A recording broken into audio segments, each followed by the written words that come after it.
Good morning student. आज हम लोग क्लास 12 मैथ्स के रिलेशन एंड फंक्शन चैप्टर में एक्सरसाइज 1.1 का क्वेश्चन नंबर 10 डिस्कस करने जा रहे हैं। क्वेश्चन नंबर जो 10 दिया गया है, give an example of a relation which is. यहाँ पे जो भी क्वेश्चंस दिए गए हैं उनका एक एक हमें एग्जाम्पल देना है रिलेशन के रूप में।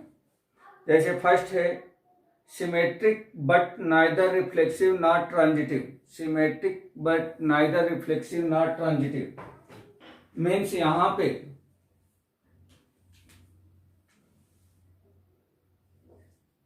Give an example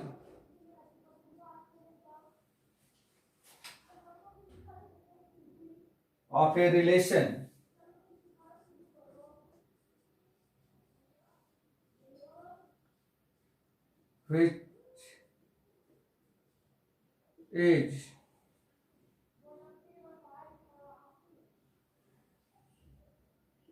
which is first दिया गया है symmetric but neither reflexive not transitive.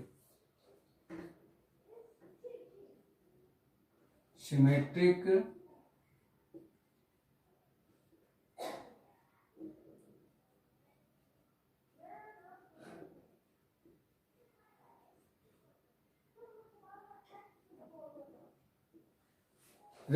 Symmetric but neither reflexive not transitive. हमें एक ऐसा रिलेशन का एग्जाम्पल देना है जो सिमेट्रिक तो हो लेकिन रिफ्लेक्सिव और ट्रांजिटिव ना हो। ठीक है, तो इसका आंसर हो जाएगा,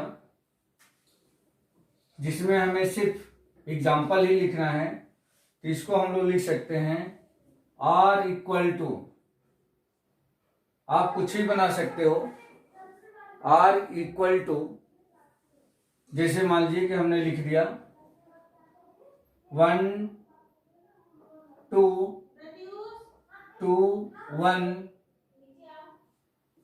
3 5 7 2। अब आप एक मिनट 7 2 5 3 2 7, ये जो रिलेशन हमने लिखा है आप यहाँ पे देख सकते हैं कि सिमेट्रिक तो है बट रिफ्लेक्सिव और ट्रांजिटिव नहीं है। रिफ्लेक्सिव के लिए क्या होना चाहिए, हर नंबर डबल होना चाहिए, डबलेट होना चाहिए, हर नंबर का डबलेट होना चाहिए था, जो कि इसमें नहीं दिख रहा है, इसलिए रिफ्लेक्सिव नहीं है। ट्रांजिटिव में क्या होना चाहिए था, ट्रांजिटिव में 3 ऑर्डर पेयर एक दूसरे से रिलेटेड होने चाहिए थे, जैसे ए बी, बी सी और ए सी, जो कि ऐसा कहीं नहीं दिख रहा है। और सिमेट्रिक में क्या होना चाहिए, सिमेट्रिक में वाइस वर्सा होना चाहिए, मीन्स हर ऑर्डर पेयर के अंदर के जो एलिमेंट्स हैं वह अपोजिट में होना चाहिए। जैसे यहाँ पे 1 2 है तो 2 1 दिख रहा है, 3 5 है तो 5 3 दिख रहा है, 7 2 है तो 2 7 दिख रहा है। तो इस तरीके से यह लिखा गया जो रिलेशन है वह सिमेट्रिक तो है बट रिफ्लेक्सिव और ट्रांजिटिव नहीं है। इसका सेकंड क्वेश्चन देखते हैं हम लोग। सेकंड में लिखा है transitive but neither reflexive not symmetric.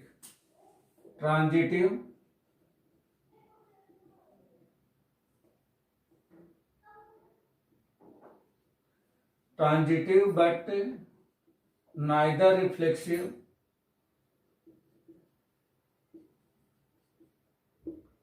Nor symmetric. Transitive but neither reflexive nor symmetric, तो इसका आंसर आप लोग लिख सकते हैं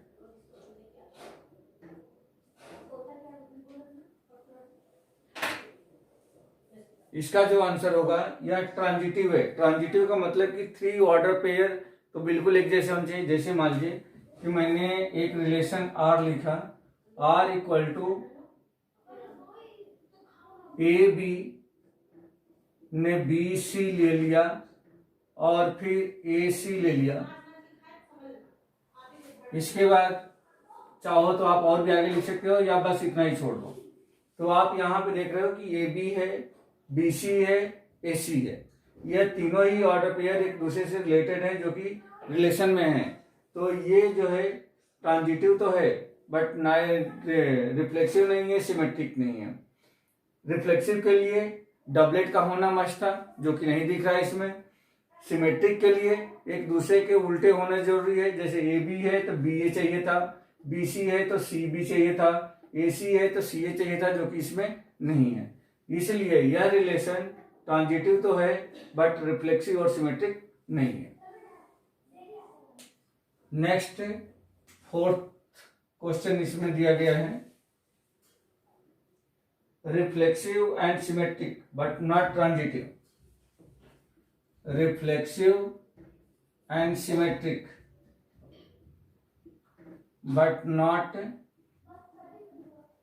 ट्रांजिटिव। ट्रांजिटिव नहीं होना चाहिए, रिफ्लेक्सिव होगा, सिमेट्रिक होगा, लेकिन ट्रांजिटिव नहीं होना चाहिए था। तो इसका आंसर जो होगा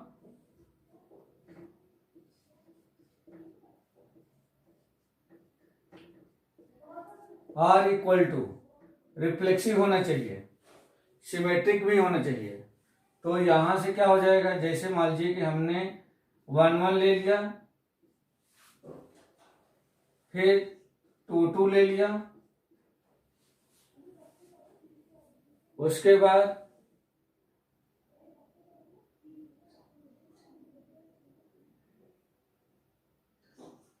1 2 ले लिया, 1 2 1 1 1 2 1 2। हाँ, अब यहां पे देख सकते हैं कि यह जो रिफ्लेक्सिव है, सॉरी एक मिनट, हमें ट्रांजिटिव नहीं चाहिए, तो ये रिफ्लेक्सिव हो गया है। सिमेट्रिक भी चाहिए, तो ये सिमेट्रिक भी है। ट्रांजिटिव आप यहां पे 3 3 भी लिख लो। यस, ये जो है रिफ्लेक्सिव भी है, सिमेट्रिक भी है, बट ट्रांजिटिव नहीं है। क्यों नहीं है, आप यहां देख सकते हो। रिफ्लेक्सिव के लिए डबलेट चाहिए, तो सारे नंबर डबलेट हैं, इसलिए रिफ्लेक्सिव हो जाएगा। सिमेट्रिक के लिए जस्ट उसके उल्टे चाहिए, जैसे 1 1 है तो उसी का 1 1 आप इसको देख सकते हो। 2 2 है, मीन्स जो रिफ्लेक्सिव है, प्योर रिफ्लेक्सिव है, वह सिमेट्रिक भी होगा। क्यों होगा, क्योंकि इसी के ऑर्डर पेयर को चेंज करें तो सेम वही मिलेगा। ये 1 1 का जस्ट अपोजिट ये भी यही है, 2 2 का भी जस्ट अपोजिट होगा, 3 3 का अपोजिट। अब ट्रांजिटिव में हमें 3 ऑर्डर पेयर चाहिए थे कि Y A B B C and C A, उसके फॉर्म में यहाँ पे कुछ नहीं दिख रहा है, इसलिए यह रिफ्लेक्सिव और सिमेट्रिक तो है बट ट्रांजिटिव नहीं है। Next 5th,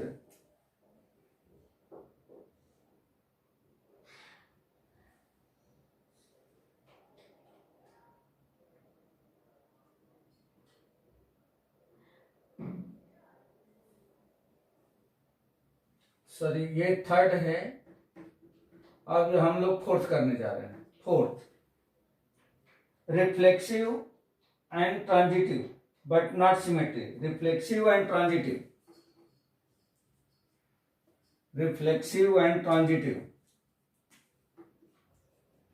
reflexive and transitive but not symmetric. Reflexive हो, ट्रांजिटिव हो, बट सिमेट्रिक ना हो। तब इसके लिए एक हमें एग्जांपल चाहिए। R इक्वल टू, देखो बेटा पहले रिफ्लेक्सिव बना लेते हैं। तो रिफ्लेक्सिव में जैसे मान लो कि हमने 1 1 ले लिया, 2 2 ले लिया, हमें ट्रांजिटिव भी चाहिए, तो 1 1 1 2 1 2 ले लेते हैं।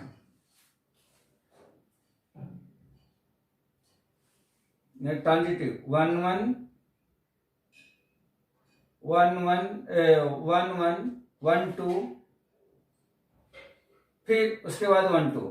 तो ये आपका हो गया, ये कंप्लीट हो गया। देखो सबसे पहले हमने रिफ्लेक्सिव लिखा, तो रिफ्लेक्सिव के लिए ये नंबर डबलेट है, 1 1 2 2, अब इसके अलावा 1 2 के अलावा तो कुछ है नहीं इसमें, तो ये रिफ्लेक्सिव हो गया। ट्रांजिटिव के लिए हमें 3 ऑर्डर पेयर चाहिए, तो 1 1, फिर इसके सेकंड से एक नया ऑर्डर पेयर स्टार्ट लीजिए, तो 1 1, फिर हमने 1 2 लिया, फिर इसका 1 और इसका 2, फिर 1 2 1 चाहिए, तो 1 1 1 2, फिर ये 1 2, तो ये तीनों ऑर्डर पेयर इसमें अपीयर हैं, इसलिए क्या हो जाएगा, ये ट्रांजिटिव हो जाएगा। सिमेट्रिक में यहां पे देखो 1 1, तो 1 1 का उल्टा 1 1 था है, 2 2 2 2 का उल्टा 2 2 है, लेकिन 1 2 का उल्टा 2 1 नहीं है इसमें, इसलिए this is not symmetric. Now last question of this question, fifth part, symmetric and transitive but not reflexive, symmetric and transitive but not reflexive, reflexive ना हो, तब इसके लिए R इक्वल टू सिमेट्रिक हो, ट्रांजिटिव हो बट रिफ्लेक्सिव ना हो। तो सिमेट्रिक के लिए क्या जरूरी है, जैसे मान लो कि हमने ए बी ले लिया, तो अगर सिमेट्रिक है तो इसमें बी ए चाहिए, ये हमने डाल दिया। ट्रांजिटिव है तो ए बी बी ए फिर ए चाहिए, तो यहां पे हमने ए डाल दिया, ये कंप्लीट हो गया। आप देख सकते हो सिमेट्रिक है तो ए बी बी ए, ये दोनों उल्टे हैं, ए का उल्टा भी ए है, ये मिल गया। ट्रांजिटिव 3 चाहिए, A B B A again A, तो ये भी मिल गया। रिफ्लेक्सिव नहीं है क्योंकि इसमें ये डबलेट तो है, लेकिन बी भी इसमें है, बी एलिमेंट भी इसमें अपीयर है, तो बी का भी डबलेट होना जरूरी था, तो जो कि इसमें नहीं है, तो बी इसमें क्या होना चाहिए था, बी बी बी होना चाहिए था, जो कि नहीं है, इसलिए this relation is symmetric transitive but not reflexive. और ये आपका इस तरह से ये क्वेश्चन कंप्लीट हो गया। इस क्वेश्चन में ये 5 क्वेश्चन दिए गए थे और यहाँ पे कुछ रिलेशन स्पेशलाइज किए गए थे कि इस टाइप के रिलेशन का हमें सिर्फ एग्जांपल चाहिए, ठीक है। तो ये हमने एग्जांपल आपको लिख के बता दिया यहाँ पे, ठीक है बेटा, समझ में आ गया।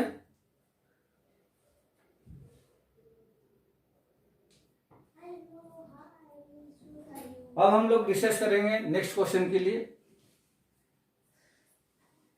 Question number 11।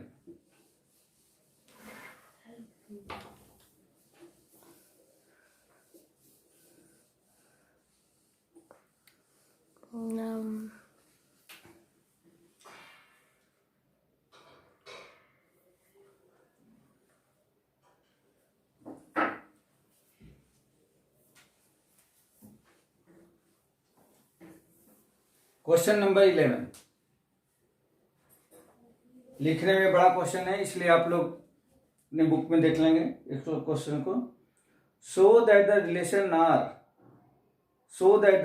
Are in the set A of a point in a plane given by R equal to P Q such that distance of the point P from the origin is same as the distance of the Q from the origin. सबसे पहले इसको हम लोग note करें क्या given है इसमें एक सेट पहले दिया गया है, set of a point in a plane. जो सेट दिया गया है A equal to points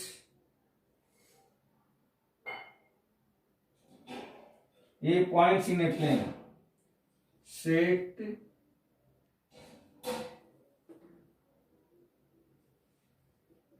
A is points in a plane.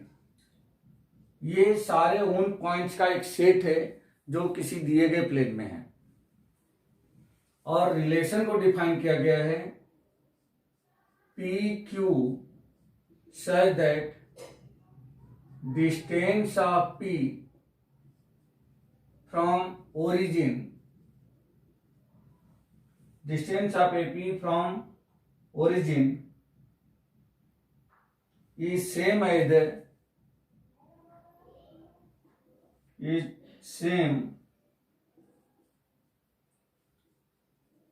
the distance of Q from origin. यहां ये बताया गया है कि आर एक ऐसा रिलेशन है जिसमें कोई पॉइंट से पी और क्यू है, तो पी पॉइंट का जो डिस्टेंस है ओरिजिन से ठीक उतना ही है जितना क्यू पॉइंट का डिस्टेंस ओरिजिन से है। और आगे इस पे क्वेश्चन अरेंज किया गया है, is an equivalence relation further show that set of all points related two point P not equal to 0 0 is the circle passing through P with origin as center। यहां पे बताया गया है कि ये जो रिलेशन होगा is an equivalence relation, equivalence relation या एक इक्विवेलेंस रिलेशन होगा। पहले हमें इसको प्रूफ करना है कि this is a equivalence relation.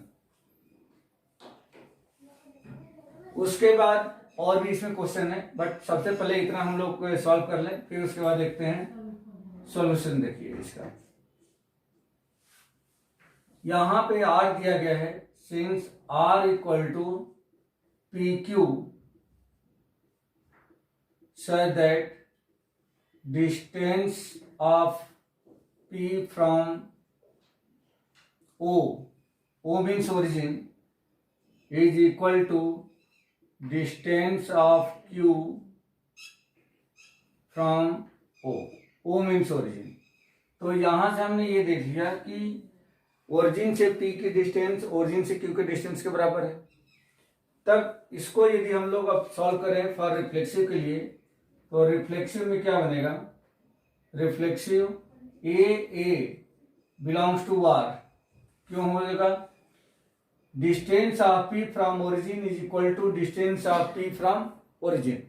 तो यहां पे पी की डिस्टेंस, या इसको हम लोग ऐसे लिखते हैं पी लिख लेते हैं, P belongs to R. P point है, पी पॉइंट है, तो पी की डिस्टेंस ओरिजिन से डिस्टेंस और दूसरे पी की भी ओरिजिन डिस्टेंस दोनों सेम है for all P belongs to A, क्योंकि पी पॉइंट जो है उसी सेट से है जिस सेट में उस प्लेन के सारे पॉइंट्स दिए गए हैं। It is reflexive, it is reflexive. Second, symmetric के लिए, symmetric P Q belongs to R, इसका मतलब ये है कि distance of P from origin is equal to distance of Q from origin. अगर ये ऐसा है तो इसका वाइस वर्सा क्यू पी भी बिलोंग करेगा ओरिजिन रिलेशन से। क्यों, distance of Q from origin is equal to distance of P from origin for all P Q belongs to A, therefore it is symmetric या symmetric relation होगा। Transitive, transitive के लिए हम लोग देखेंगे तो P Q belongs to R, Q R belongs to R. यहां पे ये आर और इस आर में डिफरेंस है, ये आर जो है रिलेशन है और ये आर जो है एक आर पॉइंट है। हमने 3 पॉइंट ले लिया है, यहाँ पे एक और पॉइंट ले लिया है, या मान लो कि इसको अपन एस लिख लेते हैं, S, Q S belongs to R. तो क्या पी का डिस्टेंस क्यू की डिस्टेंस के बराबर है ओरिजिन से, वैसे क्यू की डिस्टेंस एस की डिस्टेंस के बराबर है ओरिजिन से। तो क्या ऐसा होगा कि पी की डिस्टेंस एस की डिस्टेंस के बराबर होगी ओरिजिन से? यस। तो ये हो जाएगा P S belongs to R for all P Q and S belongs to given set, therefore it is transitive, या ट्रांजिटिव रिलेशन होगा। अगर ये दिया गया रिलेशन रिफ्लेक्सिव भी है, सिमेट्रिक भी है और ट्रांजिटिव भी है, आप यहां से देख रहे हैं कि अभी हमने रिफ्लेक्सिव भी प्रूव करा है, सिमेट्रिक भी प्रूव करा है और ट्रांजिटिव प्रूव करा है। अगर ये तीनों को सेटिस्फाइड करता है तो हम कह सकते हैं कि given relation is an equivalence relation, therefore relation R is an equivalence relation, equivalence relation या एक इक्विवेलेंस रिलेशन होगा। तो ये तो फर्स्ट पार्ट हमने इस क्वेश्चन का कर दिया। अब इस क्वेश्चन में एक और क्वेश्चन ऐड किया गया है और उसमें ये पूछा गया है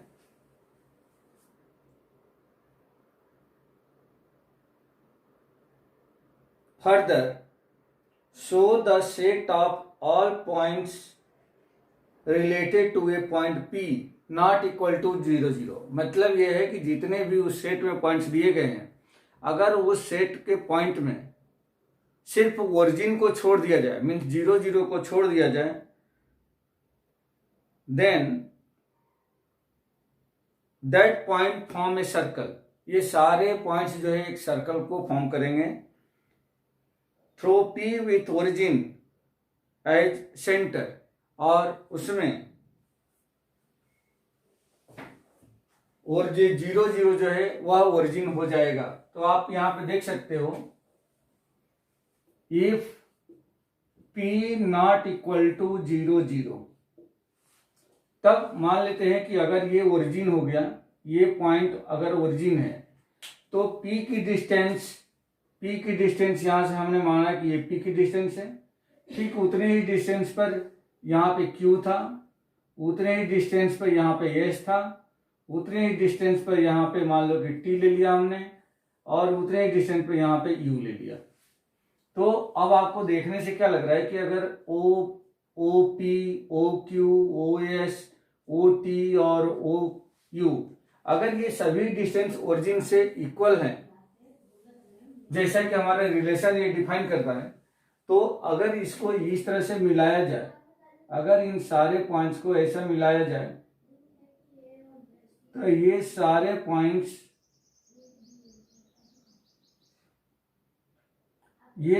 पॉइंट्स मिल करके एक ये सर्कल फॉर्म करते हैं, जिसमें O जो है ओरिजिन होगा, जिसका कोऑर्डिनेट क्या होगा 0, 0। यहाँ पे P नहीं है, यहाँ पहले ही बता दिया गया कि P is not equal to origin, means origin को यहाँ पे नहीं लिया गया है। इन सारे पॉइंट्स की जो डिस्टेंस मेजर की जा रही है वह ओरिजिन से ही मेजर की जा रही है। तो इस तरह से set of all points in a plane will be form a circle whose distance from origin are always equal। तो इस तरह से हम लोगों ने ये क्वेश्चन को कंप्लीट कर लिया है और आप लोगों को समझ में भी आया होगा। ठीक है, नेक्स्ट वीडियो में इसके आगे क्वेश्चन को हम लोग डिस्कस करेंगे। आज के लिए बस इतना ही।